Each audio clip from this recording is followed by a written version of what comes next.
Deuteronomio 6:4-7. Pakinggan mo, O Israel, ang Panginoon nating Diyos ay iisang Panginoon, at iibigin mo ang Panginoon mong Diyos ng iyong buong puso, at ng iyong buong kaluluwa, at ng iyong buong lakas. Ang mga salitang ito na aking iniuutos sa iyo sa araw na ito ay ilalagay mo sa iyong puso, at iyong ituturo ng buong sikap sa iyong mga anak, at iyong sasabihin sa kanila kapag ikaw ay nakaupo sa iyong bahay, kapag ikaw ay lumalakad sa daan, at kapag ikaw ay nahihiga, at kapag ikaw ay bumabangon. Patuloy na pagtanggap. Kailangan natin na maligtas, dahil tayong lahat ay nagkasala, at hindi nakaabot sa pamantayan ng Diyos.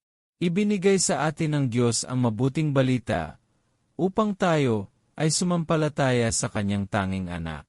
Sa pananampalataya at pagtanggap natin sa anak, ay tinugon ng Diyos ang ating pangangailangan.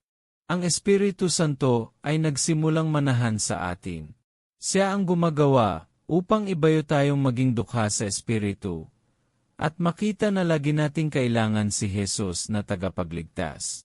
Sa ating patuloy na pagtanggap sa Kanya, Siya ang gagawa upang patuloy at ibayong ibigin natin ang Diyos ayon sa Kanyang salita.